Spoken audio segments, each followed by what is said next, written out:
On the 18th of June 1940, General de Gaulle made his appel on the BBC from London, calling on the French to resist and carry on the battle against the Germans. The words of this virtually unknown soldier went largely unheard.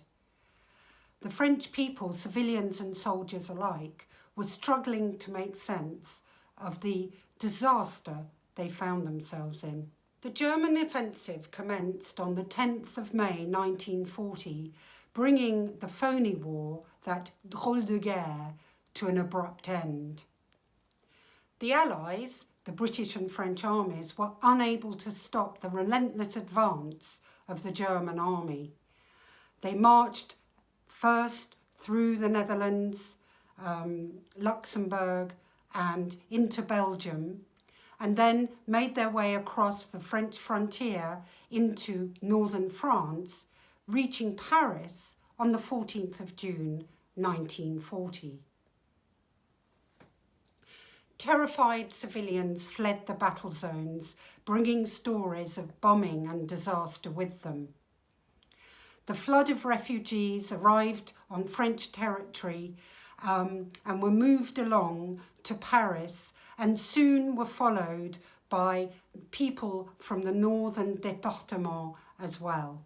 This wave of refugees reached Paris throughout the second half of May, where refugees were shunted quickly through the capital to stations and put on trains to départements in the south, where they were taken to shelter and found accommodation. Parisians at this point were sympathetic to the destitution of the refugees they saw, but didn't feel personally threatened at this point. It wasn't until the 4th of June, when Paris was directly bombed for the first time, about 250 people were killed, that Parisians then realised that the Germans were very likely to arrive in the city imminently. At this point, a first wave of Parisians fled the city, and others who were unable to leave their jobs waited until they were given orders to do so. When people heard about the discreet departure of the French government on the 10th of June, this triggered a mass wave of panic, and a huge wave of people then left the city in catastrophic haste.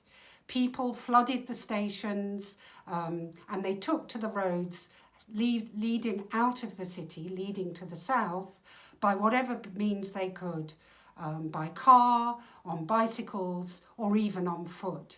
And I think this wonderful photograph that you can see shows something of that, with Grandma being pushed along in the pram as everyone rushes to get away.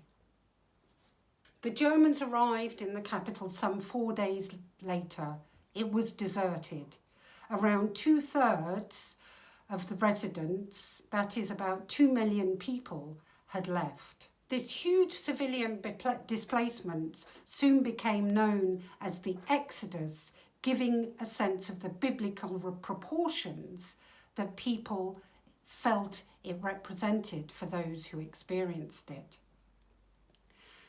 This exodus is the subject of an exhibition that I've curated at the Musée de la Libération de Paris, Musée Général Leclerc, Musée Jean Moulin in Paris at Place d'Enfer Rochereau, with the director of the museum, Dr. Sylvie Zeidman, to mark the 80th anniversary of these events. In this exhibition, we've collected together witness testimony, photographs, films, newsreel archives, and written archives, seeking to narrate the experience of these events.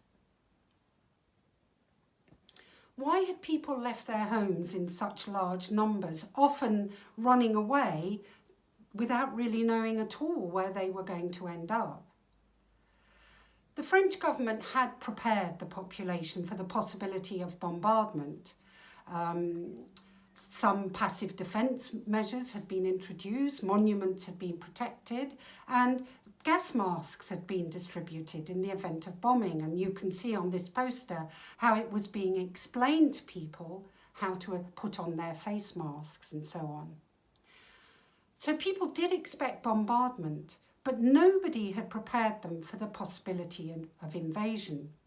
So when it seemed that the Germans really were bearing down on the capital, people remembered also that not only bombing was a possibility, but they remembered the stories that had been told about the Germans in occupation during the First World War, where they had committed alleged atrocities.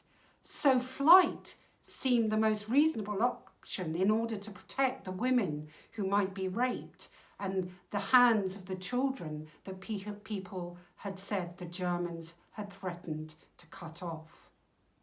Flight therefore seemed the most rational move in the context of people's understandings of how civilians could be impacted by war. The experience of children emerges very strongly from the materials we collected. You can see here some of the wonderful paintings that were lent to us by the Musée de l'Éducation nationale in Rouen, for which we are very grateful. These very vivid and poignant pictures give a strong sense of how children experienced these events. Children were, of course, particularly vulnerable during the Exode, and many became separated from their parents, partly because of the chaos caused by bombardment and the German machine gunning of the columns of refugees flooding away, but also because parents would often give away their exhausted children to drivers who offered lifts, expecting to be able to easily find them further along the way. The 90,000 or so children who were lost during the Exode took the authorities months to reunite with their families. So, as these columns of refugees made their way south, away from the Germans, cars ran out of petrol and people were forced to abandon them, taking what little luggage with them that they could manage to carry. And people slept wherever they could find, in farm outbuildings, and sleeping rough out in the open. People carried on, hoping for the best and trying to find their way, heading south. Some made little progress and were very soon caught up by the German invader. Others were able to reach cities like Montauban, Toulouse and Cahors, whose populations tripled, even quadrupled on occasion. Officials struggled to meet the needs of these arriving refugees, whose destitution brought with them a message of the scale of the disaster to those who received them. Pétain's announcement on the 17th of June 1940 that he was seeking an armistice with the Germans would finally bring an end to the journeys of these refugees. Learning of this request, most of them felt that this would mark an end to their suffering and that order would return.